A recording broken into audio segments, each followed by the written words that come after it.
Luluto tayo ng sabaw.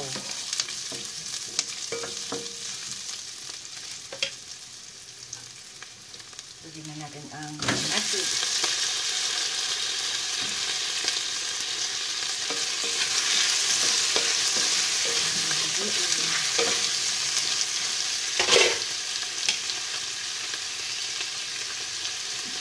Lagyan natin ilagay ang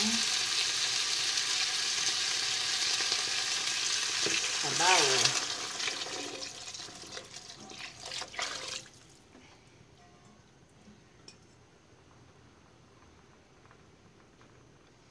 Ilalagay ko naman ang naprito ng isda.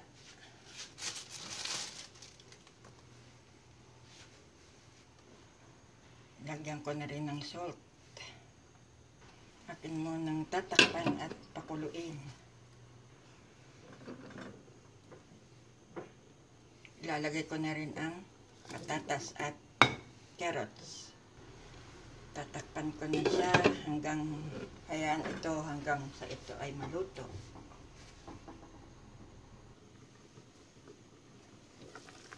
Ayan, kumukulo-kulo na siya. Ang ating nilagang isda. Fish soup.